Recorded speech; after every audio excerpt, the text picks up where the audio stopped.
Domenico101mma.com.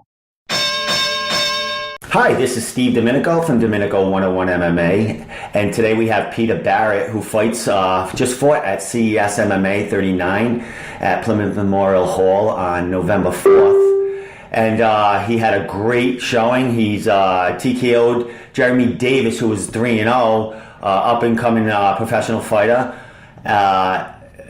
Peter made it look easy. He great first round, continued it into the second, and then we had our result. Peter with a devastating liver kick to end the fight. So we're going to talk to Peter right now and get his take on this fight and see what his future holds for his professional MMA career. All right, we have Peter Barrett right now, who just had a great win. CES. Hey, Pete, welcome to the show. How you doing? Hey, Steve, doing good. You know, it's 1 week after the night, or we're coming up. Today's Friday, so yeah, 1 week. So, you know, just getting ready to get back in the swing of training. So you took a nice week. Did you take a week off, kind of reflect, celebrate? Because it was a great win on probably national TV at this point. It's probably being shared all over because it was a great liver kick. Ended the fight just like that. So talk about this week that after the fight, what your experience.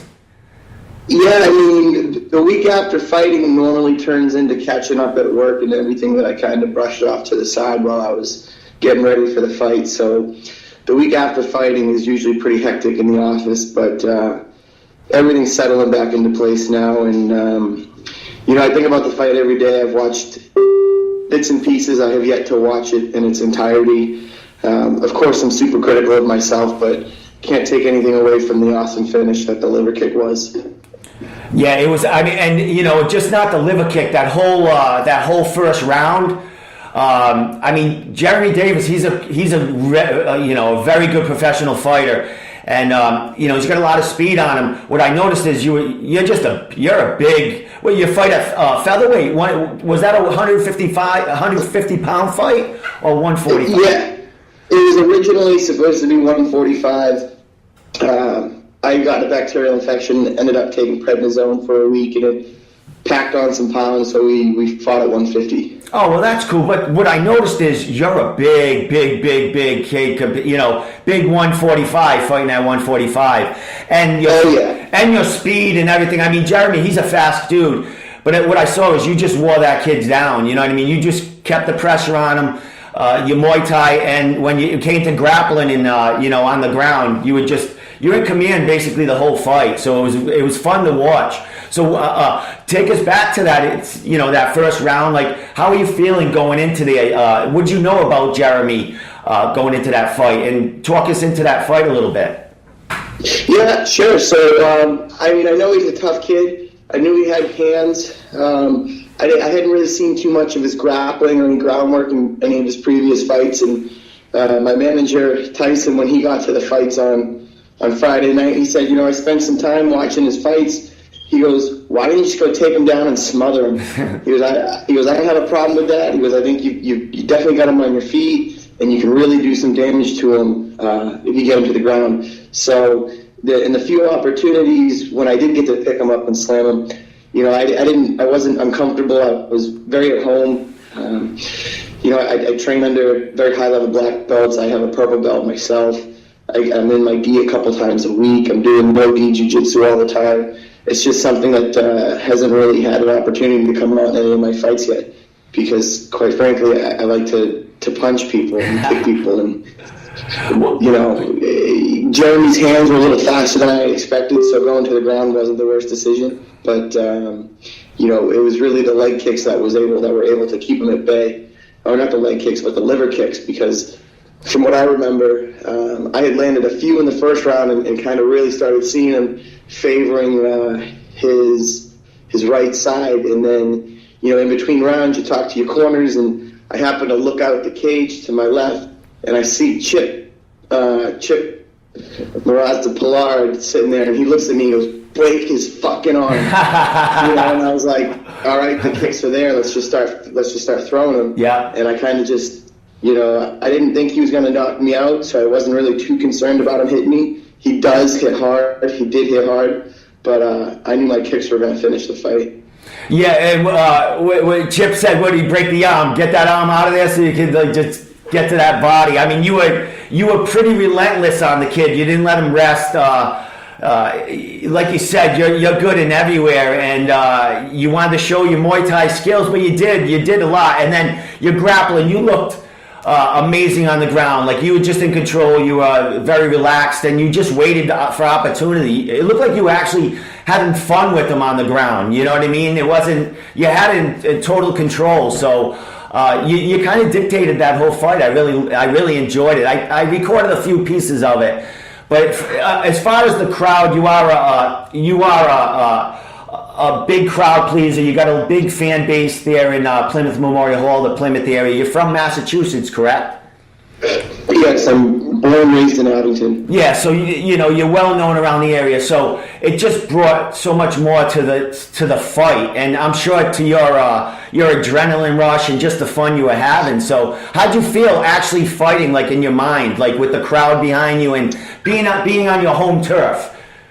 Oh, I feel great when I fight. I mean, the nerves, you deal with those a little bit fight week and maybe right before you walk out to the cage. But, that was my 7th pro fight, and I think I had 7 amateur fights. I had a couple boxing matches, a couple kickboxing matches. So, that state of mind isn't anything new.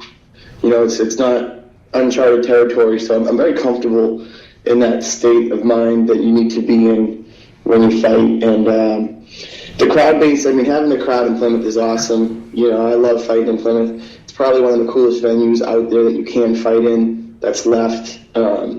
That building has so much history in it to begin with. It's just, you get a really good feeling when you're in there. And the whole setup is beautiful. The shitty seats are the best seats because you have the best view. And then the mezzanine level, those are all stadium seating as well.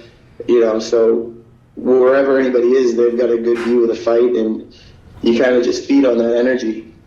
Yeah, the atmosphere, and like you said, that energy, and just looking around. I can imagine you being in the cage, looking around. I mean, just the sound, because it's kind of like an oval, and you just see the whole, like you said, the whole cage. There's not a bad seat in the house, and like you said, up a mezzanine, the worst seats or the less priced seats are the best seats. I mean, you're right on top. You actually see what the cameras kind of see, So it's exciting there. So I know you got to go to work and stuff. So let's talk just a little bit about your training, where you train out of, and what you're looking for in the future, like when you're going to get back in the cage, and what you're looking for in the future, like any fighters you're looking to call out or anything like that.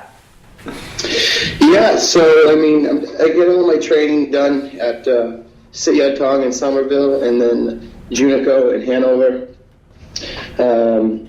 Up at Sit, you've got your host of Next Level Fighters up there, Rob Font, Tony Martin, and then you've got guys down in Junico like Errol Sexton, who, he's a top contender over at 1FC at lightweight.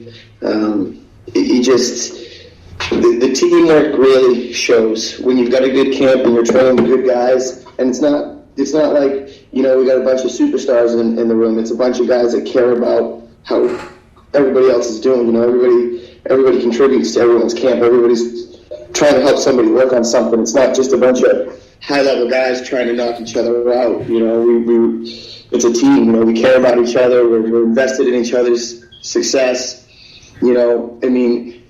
Max is my brother, and I get to do that with him, but through this sport, you tend to gain a lot more brothers that you never knew you had through the shit you go through in the room, So I'm blessed to be in 2 really good camps that work really closely together, where we have a lot of guys going back and forth in cross-training between the 2 schools. Yeah, and it shows. You're 7-0. You're on the rise. Like you said, you've got great camps around you, and that camaraderie and that support system. I mean, that carries into the cage, into your training. So you're doing exactly what you need to do to get up there and be a factor in the world. But you're on that path. And after that Friday night fight, you're definitely in the mix. And these other organizations not in the New England area are definitely taking a look at you now because you're definitely a 145 pounder. That's definitely someone to reckon with. Now, what are you looking for right now in the future as far as fighting, taking a little time off or whatever? Like, what do you see happening? Well, I mean, what I'd like to do is I'd like to get back into training. You know, maybe not full time, but it'll probably be full time on Monday, and just stay ready. You know, my biggest secret is staying consistent with my strength and conditioning coach at Skills Strength, who's Mike Perry, and staying consistent with the MMA side and making sure that I'm in the room helping everybody else who may or may not have a fight scheduled already. And as far as what I'm looking for and where I want to go, you know, I'm waiting for a phone call. I'd be silly to say I wasn't, but in the meantime, you know, I'm probably focusing on the next Cage Titans card in January, and if something bigger and better comes my way, then we'll address it. But for right now, it's back to the drawing board and just to take out the next person ahead of me. Nice. And you're healthy right now? Came out of the fight? No, you made any tweaks? Anything? You ready to go back full time? Yeah, I'm like itching to get back to training. Excellent. To be honest, excellent. You know, I might even go in for team sparring tomorrow morning. I haven't decided yet. But, how's your coach feel about that? Do they kind of let you go with the way you feel, or do they kind of hold you back sometimes because you're very hungry? Well, you know, it's good to let your body take a break for a week. You know, anybody can get back right into training, you know, because of a loss or because, you know, they have something else to prove. But, you know, I've experienced it. If you don't let your body heal, if you don't take rest into consideration, you're just prepping for failure. You know, sleep and rest and giving your body a break to reset is just as important as going hard, you know, in the final hours. Smart fighting. I mean, that's what we're all about. In New England, we're bringing up the best. All right, Peter, I know I'm going to let you go. You had so much info, a lot to say. We're going to look forward to maybe seeing you in January on that Cage Titans card, maybe along with your brother again. He had a great fight. I'll talk to him down the future. I just want to ask you one last question, not to do with New England MMA, but do you have any predictions? What are you looking forward to on this UFC 205 card as far as the Conor and Eddie Alvarez fight? Do you have any predictions on that? So let me start by saying I'm a huge Conor McGregor fan. I think he's doing great things for the sport, you know, but Eddie Alvarez is a tough son of a bitch, and I don't think McGregor's going to be able to wear his storm. You know, McGregor's precision and Eddie Alvarez's aggression, and I just think Eddie is big enough, fast enough, and strong enough to put it on him and put him out quick. You know, neither one of them have much of a gas tank into the later rounds, so I don't see it being a 5-round fight by any means.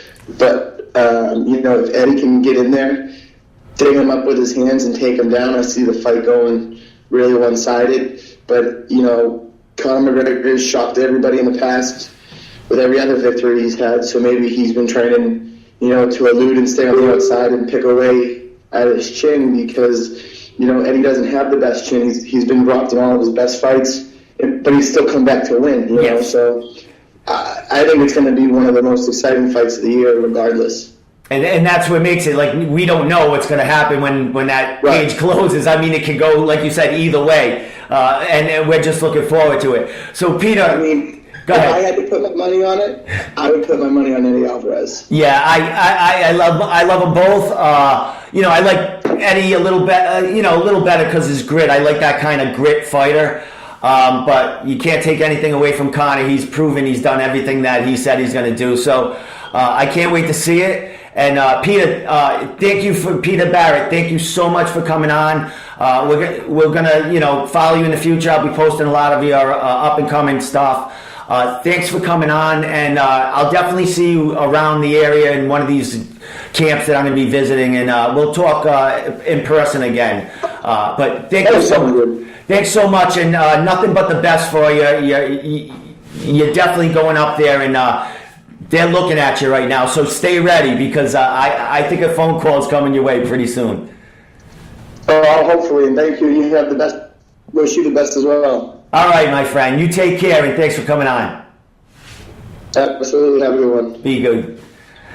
That was Peter Barrett, and he just fought for CES MMA 39. He fought Jeremy Davis, who was a very great up-and-coming fighter, 3-0. Peter is now 7-0, professional. He's featherweight 145. He's ready to go. He's starting to train Monday. He's thinking about getting on the Cage Titans card in January. So we'll have all that info for you down the line and let you know what this future champion's doing, this future New England guy is doing. So from Domenico101 MMA to you guys, thanks for tuning in, and I'll see you next time. Take care.